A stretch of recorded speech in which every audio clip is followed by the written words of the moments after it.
आज की ये खास प्रेस वार्ता का मकसद भी बहुत खास है। हम सभी जानते हैं कि देश अमृत काल में प्रवेश कर चुका है और विकसित भारत के कदम तेज गति से आगे बढ़ रहे हैं। विकसित भारत के कदम तेज गति से जिस तरह से आगे बढ़ रहे हैं, लेकिन जहां आधुनिकता के साथ भारत विकसित हो रहा है, तो वहीं हिंदुस्तान अपनी संस्कृति और विरासत को सहेजने के प्रयास भी लगातार जारी रखे हुए है। आज की यह बेहद महत्वपूर्ण प्रेस वार्ता आजादी के अमृत महोत्सव से जुड़ी कुछ महत्वपूर्ण व रोमांचक जानकारी साझा करने के लिए है। क्या है ये खास जानकारी, इस बात को देश के सामने रखने के लिए अब मैं बहुत ही विनम्रता के साथ आमंत्रित करना चाहता हूं केंद्रीय गृह एवं सहकारिता मंत्री श्री अमित शाह जी को कि कृपया वो हम सभी के साथ आजादी के अमृत महोत्सव से जुड़ी इस महत्वपूर्ण जानकारी को साझा करें। माननीय श्री अमित शाह जी। मित्रों, आप सभी का आज की इस प्रेस वार्ता में स्वागत है। जैसा कि आप सभी जानते हैं, आजादी के अमृत महोत्सव के अवसर पर देश के प्रधानमंत्री जी 28 मई को संसद का नवनिर्मित भवन राष्ट्र को समर्पित करेंगे। एक प्रकार से ये नया संसद भवन प्रधानमंत्री जी की दूरदर्शिता का प्रमाण है, जो नए भारत के निर्माण में हमारी सांस्कृतिक विरासत, परंपरा और सभ्यता को आधुनिकता से जोड़ने का एक सुंदर प्रयास है। इस नई संरचना को रिकॉर्ड समय में बनाने के लिए करीब करीब 60,000 के आसपास श्रम योगियों ने अपना योगदान दिया है। इस अवसर पर प्रधानमंत्री जी इस सभी श्रम योगियों का सम्मान भी करेंगे। इसके साथ साथ एक और महत्वपूर्ण घटना होने जा रही है, जिसकी आपको सूचना देने के लिए आज मैं यहां उपस्थित हुआ हूं। इस अवसर पर एक ऐतिहासिक घटना पुनरावर्तित हो रही है। एक ऐतिहासिक परंपरा पुनर्जीवित भी हो रही है। अभी स्क्रीन पर आप एक सुंदर वस्तु को देख रहे हैं। राजसी लगती है वस्तु, इसके पीछे युगों से जुड़ी हुई एक परंपरा छिपी है। इसको तमिल में सेंगोल कहा जाता है और इस शब्द का अर्थ संपदा से संपन्न और ऐतिहासिक है। आज मैं आप सभी को इसको साझा करने के लिए यहां पर उपस्थित हुआ हूं। यह एक हमारी बहुत पुरानी सभ्यता से जुड़ी हुई प्रथा है, जिसकी गहरी जड़ें देश की परंपराओं में समाहित है। आजादी के अमृत महोत्सव में प्रधानमंत्री जी ने जो कुछ लक्ष्य तय किए थे, उसमें एक लक्ष्य हमारी ऐतिहासिक परंपराओं का सम्मान और उसका पुनर्जागरण भी था। ये सेंगोल उसी लक्ष्य की परिपूर्ति के लिए आज मैं आपके सामने इसकी इंफॉर्मेशन को लेकर आया हूं।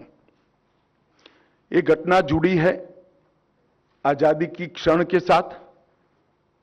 14 अगस्त 1947 की रात को एक बहुत महत्वपूर्ण ऐतिहासिक और अनोखी घटना ने आकार लिया था, जिसकी 75 साल के बाद आज देश के अधिकांश नागरिकों को जानकारी नहीं है। यह सेंगोल जो अभी आपने स्क्रीन पर देखा था, उसने हमारे इतिहास में एक अहम भूमिका निभाई है और ये सेंगोल अंग्रेजों से भारतीयों के साथ सत्ता के हस्तांतरण का एक प्रतीक बना था। इस घटना के ऐतिहासिक महत्व को जानने के बाद आप सभी को आश्चर्य होगा कि इतने सालों तक ये हमारे सामने क्यों नहीं आई। जब इसकी जानकारी प्रधानमंत्री जी को मिली, इस पर गहराई से विचार करने के बाद प्रधानमंत्री जी ने इसकी गहन जांच के आदेश दिए और फिर निर्णय लिया कि गौरवमयी प्रसंग को ध्रुव तारे के समान, परंपराओं के ध्रुव तारे के समान देश के सामने रखना चाहिए। इसीलिए हमारे नए संसद भवन के लोकार्पण के दिन को चुना गया। अब मैं थोड़ा इस घटना के बाद में आपको बताऊंगा। 14 अगस्त 1947 की रात को लगभग 10:45 पर पंडित जवाहरलाल जी के ने विशेष रूप से तमिलनाडु से आए हुए अधिनम से सेंगोल को स्वीकार किया था। उन्होंने इसे अंग्रेजों से भारत को सत्ता प्राप्त करने के प्रतीक के रूप में पूर्ण विधि विधान के साथ स्वीकार किया था। पंडित नेहरू ने 14 अगस्त की रात को अपने निवास पर कई नेताओं की उपस्थिति में सेंगोल स्वीकार कर सत्ता के हस्तांतरण की प्रक्रिया को एक प्रकार से पूरा किया था, जिनमें श्री राजेंद्र प्रसाद भी थे, जो बाद में हमारे राष्ट्रपति बने।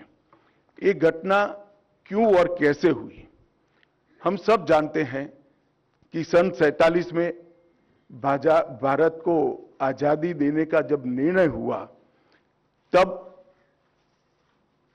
लॉर्ड माउंटबेटन को इस प्रक्रिया को निर्विघ्न समाप्त करने के लिए भारत के वाइसरॉय बनाकर भेजा गया।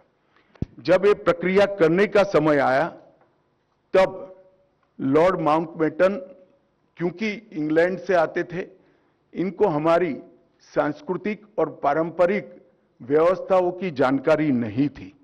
उन्होंने पंडित जवाहरलाल नेहरू जी को यह प्रश्न किया कि ब्रिटिश से भारतीयों के हाथ में सत्ता का हस्तांतरण के प्रतीक के रूप में कौन सा विशिष्ट परंपरागत समारोह का आयोजन किया जाना चाहिए। पंडित जी भी कंफ्यूज थे। उन्होंने थोड़ा समय मांगा और कहा कि मैं साथियों से चर्चा कर आपको इसके बारे में जानकारी दूंगा। पंडित जवाहरलाल नेहरू जी ने चर्चा करने के लिए अपनी पसंदगी बहुत अनुभवी स्वतंत्रता सेनानी, दार्शनिक, भारतीय परंपराओं के जानकार, इतिहास के मर्मज्ञ ऐसे विद्वान सी राजगोपालाचारी पर नियुक्त की, जिनको हम राजा जी के नाम से जानते हैं। उन्होंने ये बात को राजा जी के सामने रखा। राजा जी ने अनेक पुराने ग्रंथों का अभ्यास कर, अनेक प्रक्रियाओं को स्टडी कर साम्राज्यों के समय में सत्ता के हस्तांतरण की प्रक्रिया का एक सटीक इतिहास रेखांकित कर इस सेंगोल की प्रक्रिया को चिन्हित किया और पंडित नेहरू को बताया कि हमारे यहां, हमारी परंपरा में इस सेंगोल के माध्यम से सत्ता के हस्तांतरण की प्रक्रिया को अधिकृत किया गया है।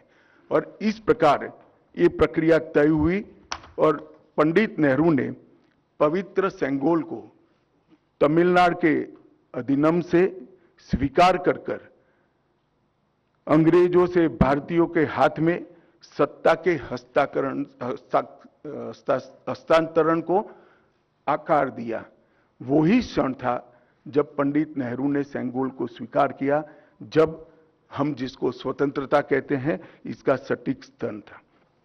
इस अनुष्ठान का उद्देश्य इस तथ्य का स्वीकारीकरण है कि भारत में विदेशी शासन भारत के लोगों के पास एक ऐसी आध्यात्मिक प्रक्रिया से आई जो प्राचीन और भारत की सुदृढ़ परंपरा है। पंडित नेहरू ने इस अनुष्ठान के संपादन के लिए दक्षिण के मठाधिपति को स्वीकार कर आगे चले, जिससे पता चलता है कि उनका उद्देश्य भारत की भावात्मक एकता और आध्यात्मिक एकीकरण का था। सेंगोल के अर्थ और इतिहास में थोड़े डिटेल में जाते हैं तो सेंगोल का अर्थ बड़ा गहरा है। सेंगोल शब्द तमिल भाषा के सेम्मई शब्द से बना गया है। इसकी व्युत्पत्ति सेम्मई से आती है, जिसका अर्थ और भाव नीति परायणता से है। यह एक तमिलनाडु के प्रमुख धार्मिक मठ के महंतों द्वारा ये सेंगोल जो आप अभी देख रहे हैं स्क्रीन पर, ये अभिमंत्रित है। गंगा जल से उसको पवित्र किया गया है। इस पर पवित्र नंदी अपना अटल दृष्टि और स्थिरता के साथ विराजमान है। और ये जो सेंगोल है वो चोला साम्राज्य के समय से, मतलब 8वीं शताब्दी से चली आ रही हमारी अपनी भारतीय सभ्यतागत प्रथा का एक अनुसरण करने के लिए ये प्रथा को बना दिया गया था। आप सभी जानते हैं चोला साम्राज्य सदियों से हमारे उपमहाद्वीप में एक महत्वपूर्ण साम्राज्य रहा, जिसने 21 राजाओं ने बड़े लंबे अरसे तक 800 साल से ज्यादा समय तक इस देश के एक महत्वपूर्ण हिस्से पर शासन किया। सबसे महत्वपूर्ण बात यह है कि सेंगोल जिसको प्राप्त होता है, इसके पास से न्यायपूर्ण और निष्पक्ष शासन की अपेक्षा रखी जाती है और एक प्रकार से न्यायपूर्ण और निष्पक्ष शासन करने का आदेश उसको मिलता है, जिसे तमिल में आणई कहते हैं। और इस सेंगोल को प्राप्त करने की घटना को आजादी के समय विश्व भर के मीडिया ने इसका जिक्र भी किया है, इस पर वृत्तांत भी प्रकट किए हैं। टाइम मैगजीन ने बहुत ज्यादा ग्राफिक्स के साथ इसको रिपोर्ट किया। भारत के भी सभी अखबारों ने इसको यथोचित सम्मान दिया था। आप सेंगोल की वेबसाइट पर मीडिया रिपोर्ट की एक फिल्म भी बाद में देख सकते हैं। 1947 अगस्त के बाद सेंगोल सबकी आंखों से ओझल हो गया, इसको भुला दिया गया। मगर एक विद्वान और पूजनीय सम्माननीय व्यक्ति ने इसको आजादी के 31 साल के बाद 15 अगस्त 78 को परमाचार्य श्री चंद्रशेखर सरस्वती स्वामीगल ने अपने अनुयायी डॉक्टर B.R. सुब्रमण्यम को सेंगोल वृत्तांत का वर्णन किया, जिसको डॉक्टर सुब्रमण्यम ने अपनी किताबों में उचित स्थान देकर उल्लेखित किया है। तमिल मीडिया ने भी परमाचार्य की चर्चा को प्रमुखता से जगह दी और उसे जीवित रखा है। हम सब परमाचार्य के इसके लिए कृतज्ञ हैं। दिलचस्पी की बातें हैं कि तमिलनाडु सरकार ने भी इस भूमिका को गर्व के साथ प्रकाशित किया है। यह 2021-22 का HR&CE पॉलिसी नोट जो अभी आप स्क्रीन पर देख रहे हैं उसमें दर्ज है। इस पर पैरा 24 में इसकी प्रक्रिया को ढंग के साथ वर्णित किया गया है। हमारी सरकार का मानना है कि इस पवित्र सेंगोल को किसी संग्रहालय में रखना अनुचित है। सेंगोल की स्थापना के लिए संसद के भवन से अधिक उपयुक्त और पवित्र और उचित स्थान कोई हो ही नहीं सकता। इसलिए जब संसद भवन का देश को समर्पण होगा, उसी दिन आदरणीय प्रधानमंत्री नरेंद्र मोदी जी बड़ी विनम्रता के साथ तमिलनाडु से आए हुए अधिनियम से सेंगोल को स्वीकार करेंगे और अत्यंत आदरपूर्वक माननीय लोकसभा के अध्यक्ष के आसन के समीप सम्मान के साथ इसको स्थापित करेंगे। मैं मानता हूं कि भारतीय परंपराओं से जुड़ने का एक विरल और महान क्षण होगा। नए भारत को हमारी परंपराओं के साथ, हमारे इतिहास के साथ और हमारे अध्यात्म के साथ उसी क्षण से एक नया अनुसंधान होगा। सेंगोल की स्थापना 1947 की भावनाओं को फिर से एक बार अविस्मरणीय बनाएगी। यह सेंगोल जो है असीम आशाएं, अनंत संभावनाएं और एक मजबूत, स्वतंत्र और समृद्ध राष्ट्र के निर्माण का संकल्प है। यह अमृतकाल का प्रतिबिंब होगा जो भारत को अपने विश्व में यथोचित स्थान ग्रहण के लिए गौरवशाली क्षण का साक्षी बनेगा। यह ऐतिहासिक योजना अधिनियम के अध्यक्षों से विचार विमर्श कर बनाई गई है। यह सभी 20 अधिनियम के अध्यक्ष इस शुभ अवसर पर उपस्थित रहेंगे, जो प्रधानमंत्री जी को सेंगोल अर्पण करेंगे और इस पवित्र अनुष्ठान की पुनःस्मृति में अपना आशीर्वाद भी प्रदान करेंगे। इसके लिए मैं उनके प्रति आभार व्यक्त करता हूं। और एक बहुत हर्ष की बात है कि 14 अगस्त 1947 की प्रक्रिया में जो स्वयं उपस्थित थे, वो 96 साल के वुमिंडी बंगारू चेट्टी भी इस कार्यक्रम में सम्मिलित होने वाले हैं। उनका आशीर्वाद भी इस कार्यक्रम को मिलेगा। यह घटना का दूरदर्शन और दी हुई लिंक से सभी मीडिया के माध्यमों से जीवंत प्रसारण देश भर के दर्शकों के लिए, नागरिकों के लिए भी होगा। और अब हम एक डिटेल फिल्म ये पूरी प्रक्रिया पर सांस्कृतिक विभाग ने बनाई है, इसको देखेंगे।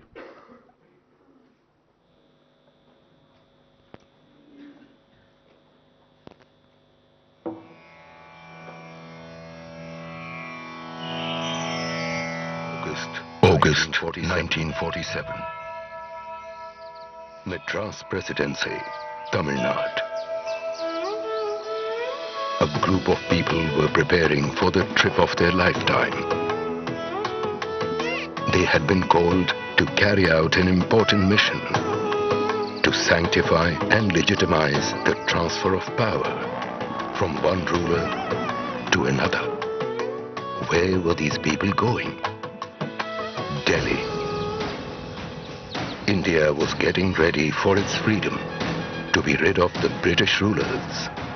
After decades of people fighting for self-rule, thousands arrested, killed in action, chasing one goal, Azadi, freedom.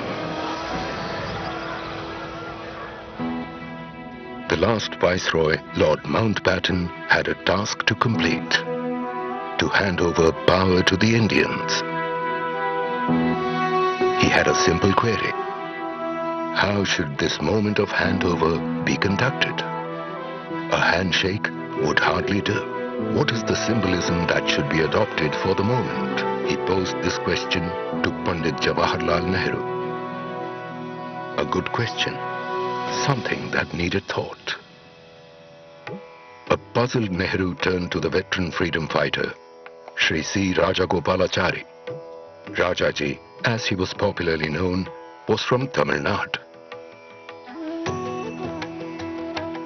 Nehru respected Rajaji's erudition and knowledge of Indic customs and civilization. Well-read as he was, he found the answer in India's past. In the Chola kingdom of Tamil Nadu, one of India's oldest and longest continuous reigns.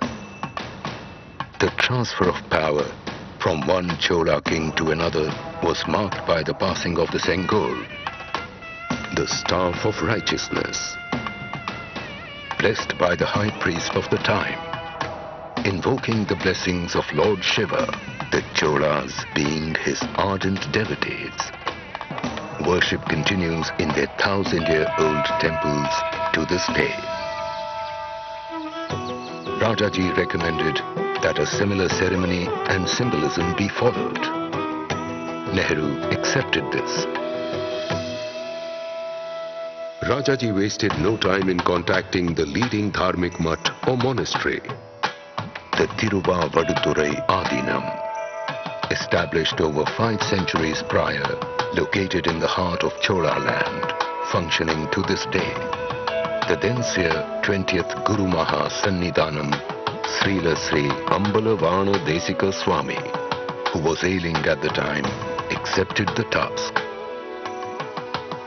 He commissioned the making of the Sengol with famous jewelers, Ummidi Bangaru in Madras.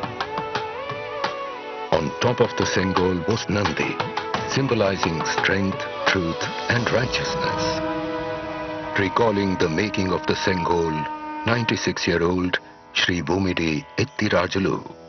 ஆதீனம் அவர்கள் எடுத்து செய்ய வேண்டும் என்று யாரும் சொன்னார்கள் என்று வந்தார்கள். Drawings எல்லாம் காட்டி it was round thing with எல்லாம் போல் இது மாதிரி செய்ய வேண்டியிருக்கு. இது நல்ல பெரிய இடத்துக்கு போகுது, ஜாகிரதையாக செய்யணும், நல்லா செய்யணும். தென் give the order. It was made of silver with gold coating. I was very happy to be associated with the making it. Adinam people supervised it. ஏன்னா நமக்கே சுதந்திரம் வந்துடுத்து, அந்த சந்தோஷத்தில் இருந்தோம். அதுக்காக செய்ய வேண்டிய ஒரு செங்கோலை ஆதீனம் அவர்கள் நமக்கு கொடுத்ததில் மிகவும் சந்தோஷம். The Holy Seer directed his deputy, Srila Sri Kumaraswamy Thambiran, the Adinam's Oduvar, special singer Manikam, and Nadaswara Vidwan T.N. Rajarathinam Pillai to conduct the proceedings.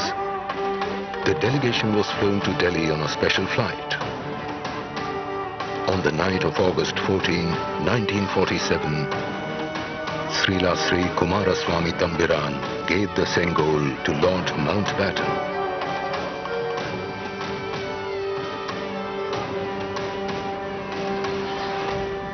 Who handed it back to him. The Sengol was purified with holy water. It was taken in procession to Pandit Jawaharlal Nehru. The Oduvar sang verses from the Kollara Padigam, hymns from the Tevaram, composed by the Tamil saint Tirunjana Sambandar. The sannyasi wrapped Nehru in the Pitambaram and handed over the Sengol. The verse ended with the words Adiyargal Vanil Arasalvar Anai Namade, meaning it is our order that the follower of the Lord, the King, shall rule as in the heavens. Thus the transfer of power to rule the nation happened with a symbol as per civilization practice from 1,000 years ago, in a remarkable integration of the South and the North, commemorating the birth of the nation as one. Nehru accepted the Sengol in the presence of Sri Rajendra Prasad, who later became the first president of India. This event was reported in local and international media. Time magazine of 25th August 1947 carried the report.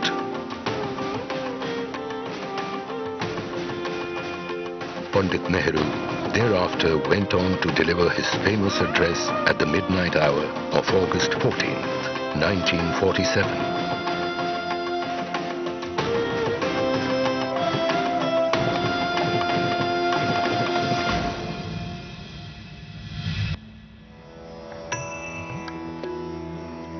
अब इस सेंगोल के बारे में जैसा हम सभी ने देखा, ये बेहद महत्वपूर्ण सूचना, और इसके बाद में अब सेंगोल से जुड़ी हुई वेबसाइट को भी आज लॉन्च किया जाएगा। इस सिलसिले में हम फिर से निवेदन करेंगे केंद्रीय गृह एवं सहकारिता मंत्री श्री अमित शाह जी से कि कृपया वो वेबसाइट का लॉन्च करें।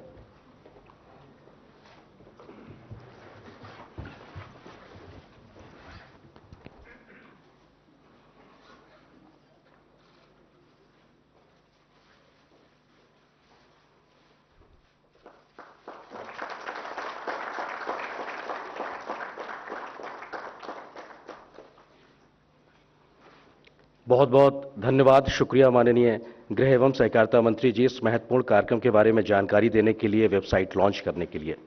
अब सेंगोल से जुड़ी तमाम जानकारियां आप मीडिया बंधुओं के साथ भी साझा की जाएंगी। आप मीडिया बंधुओं को उपलब्ध कराई जाएगी जानकारी में सेंगोल के बारे में प्रेस विज्ञप्ति, मीडिया डॉकेट, पृष्ठभूमि के बारे में जानकारी, अक्सर पूछे जाने वाले प्रश्न यानी FAQs। इसके अलावा सेंगोल के आधीनमों और स्वर्णकार श्री भूमिडी जी के प्रवास की जानकारी भी दिल्ली के बारे में वो आपको उपलब्ध कराई जाएगी। और आज की इस प्रेस वार्ता में माननीय गृह मंत्री जी द्वारा सेंगोल के बारे में शुरुआती जानकारी साझा करने के बाद अब आप मीडिया बंधुओं से कुछ सवालों को भी आमंत्रित किया जा रहा है। इस सिलसिले को आगे बढ़ाने के लिए अब मैं आमंत्रित करता हूं पत्र एवं सूचना कार्यालय के प्रधान महानिदेशक श्री राजेश मल्होत्रा जी को।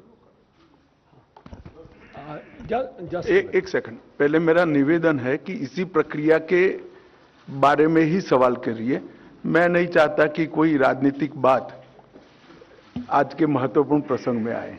मैं आपको मिलता ही रहता हूं। 100 नंबर, 100 नंबर, इधर फ्रंट पे। हाँ, Amiji, Vanakkam. Dinamalar Venkatraman from Dinamalar. You made a very elaborate details about the Sengol. It's not only from Chola kingdom, it's the rulers of Tamil Nadu, Pandya, Chera Chola Pandya, everybody was using the Sengol when transits of power. And also indicate how a king has to rule the country, which indicates to the people of the entire southern India. Now, the southern India people have shut the door for the BJP. चलिए मैं समझ गया, हो गया आपका सवाल। Next. Sir, आपका कोई रिएक्शन नहीं है क्या सर? चलिए, मैंने कहा ना आज राजनीति की चर्चा नहीं करनी है भाई। आप इतना सुनकर भी इतने सन्नीय पत्रकार होकर करते हैं। सर, आपने जिस तरह से बताया कि 1947 में पंडित नेहरू देश के प्रथम प्रधानमंत्री ने पवित्र सेंगोल को सत्ता हस्तांतरण के प्रतीक के रूप में स्वीकार किया था। अब 28 मई को प्रधानमंत्री नरेंद्र मोदी जी उसी को देश के सामने रखेंगे। गर्व का क्षण होगा और इस क्षण पर सभी को गर्वान्वित होना चाहिए, सबको उपस्थित रहना चाहिए, पूरे देश को भावनाओं के साथ, और जो सांसद हैं या वहां पर रहना चाहिए उपस्थित, इस क्षण को देश के सामने अपने आप को भावना प्रकट करने के लिए। नहीं, हमने तो भारत सरकार ने सबको विनंती किया है कि आप उपस्थित रहिए। सब अपनी अपनी भावना के अनुसार करेंगे। 90 सर, ये वही सिंगोल है जो जवाहरलाल नेहरू जी ने लिया था या नया बना है? और अगर नया है तो पुराना वाला कहाँ है? यही सिंगोल है जो जवाहरलाल नेहरू जी को दिया गया था जी। 69।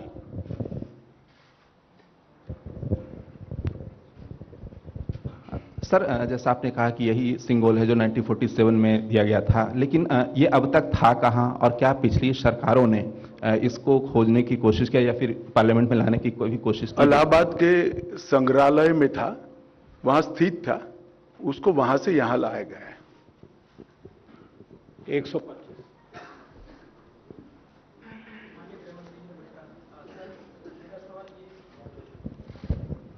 गृहमंत्री जी नमस्कार। मेरा सवाल यह है सर, जो पूरी प्रक्रिया दिखाई गई, जो वीडियो भी दिखाया गया, इसमें पूरी जानकारी मिली है कि कैसे ये इसका ऐतिहासिक महत्व है और कैसे इसको प्राप्त किया गया। तमिलनाडु के लोग आए, उन्होंने ये दिया, सत्ता हस्तांतरण हुआ। तो जब ये पहली बार विचार हुआ आप इसको लाएंगे और इस तरीके से इसकी कल्पना पृष्ठभूमि जो रही, ये पहली बार विचार कब आया और कैसे इसको लागू किया जाए, ये क्या कल्पना रही, इसके पीछे प्रधानमंत्री की क्या सोच रही? ये बहुत लंबी प्रक्रिया है। इसकी जानकारी मिलने के बाद, जैसा मैंने बात बताया, प्रधानमंत्री जी ने पूरे रिसर्च करने के ऑर्डर दिए और जब रिसर्च कर पूरी चीज तथ्य के साथ सामने आई, तब ये उचित माना गया कि जब संसद के नए भवन का निर्माण भी हो चुका है और उसका समर्पण भी हो रहा है राष्ट्र को, तो उसी वक्त उसको सम्मान के साथ हमारे लोकतंत्र के मंदिर में प्रस्तापित किया जाए।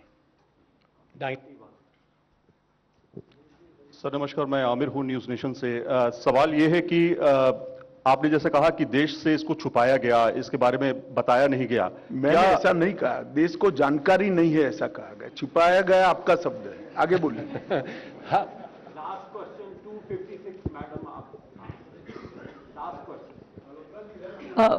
सर मैं इधर 256 सर मैं ये पूछना चाहती हूँ कि इसको पुनर्स्थापित करने के पीछे क्या लक्ष्य है, और क्योंकि देश ने इतनी बड़ी परंपरा से अब तक अछूता रहा है, तो ये जन जन तक पहुंचे, तो इसके लिए क्या कुछ किया जाएगा? देखिए, लक्ष्य बहुत स्पष्ट उस वक्त भी था और आज भी स्पष्ट है, सत्ता का हस्तांतरण सिर्फ हाथ मिलाने से और एक दस्तावेज पर हस्ताक्षर करने से नहीं होता है। सत्ता का हस्तांतरण तब होता है जब सत्ता यहाँ की परंपराओं से चलेगी, यहाँ की परंपराओं के साथ जुड़ी रहेगी और हमारी संस्कृति के आधार पर, इसके मूल ढांचे पर नई आधुनिक जरूरियातों को ध्यान में रखते हुए चलेगी। तो ये सेंगोल का नए संसद भवन में स्थापन इसी बात का द्योतक है जो जवाहरलाल नेहरू जी ने उस वक्त 14 अगस्त को महसूस की थी। 4 number last question. Sir Amod हूँ टीवी 9 भारतवर्ष से। एक जो संगोल के हस्तांतरण की प्रक्रिया थी और इसको ले जाकर म्यूजियम में रख दिया गया था, अब इसको पुनर्स्थापित करने की कोशिश जो की जा रही है, लेकिन इसको पुनर्स्थापित करने से क्या आपको लगता है कि जो इसको एक नया लोगों को जानने का मौका मिलेगा संगोल के बारे में, और जो अभी आज के डेट में राजनीति की जा रही है संसद भवन को लेकर, उसको थोड़ा कम बल मिलेगा इससे? देखिए, सेंगोल को किसी राजनीति से नहीं छोड़ना चाहिए। यह एक भाव का प्रतीक है कि शासन न्यायपूर्ण तरीके से चले, नीति के अनुसार चले और कर्तव्य के रास्ते पर चले।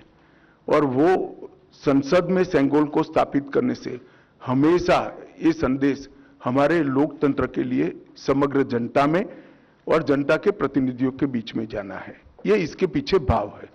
राजनीति अपनी जगह पे चलती रहती है। गृहमंत्री जी, इसी से जुड़ा मेरा सवाल भी है कि जब संगोल को वैदिक रीति रिवाज के हिसाब से स्थापित किया जाएगा, प्रधानमंत्री जी के उद्घाटन करने पर विपक्ष इतना विरोध कर रहा है, तो इसको स्थापित करने पे कैसा माहौल होगा? क्या? प्रधानमंत्री नरेंद्र मोदी जी के उद्घाटन करने को लेकर जब विपक्ष बायकॉट कर रहा है इस कार्यक्रम का, तो जब आप इसे वैदिक रीति रिवाज के हिसाब से स्थापित करेंगे तब कैसा हाल होगा? नहीं, इसमें मैंने पहले ही किया कि राजनीति को इसके साथ मत जोड़िए। एक बड़ी भावात्मक प्रक्रिया हमारी पुरानी परंपराओं से नए भारत को जोड़ने की, इसको इतने ही सीमित अर्थ में देखना चाहिए।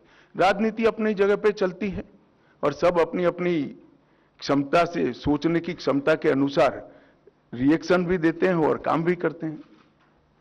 बहुत बहुत शुक्रिया मीडिया बंधुओं का। हम धन्यवाद अदा करेंगे माननीय गृह एवं सहकारिता मंत्री जी का, केंद्रीय संस्कृति पर्यटन और उत्तर पूर्वी विकास के मंत्री श्री जी किशन रेड्डी जी का, सूचना प्रसारण मंत्री अनुराग सिंह ठाकुर जी का। बहुत बहुत शुक्रिया आप सभी मीडिया बंधुओं का भी।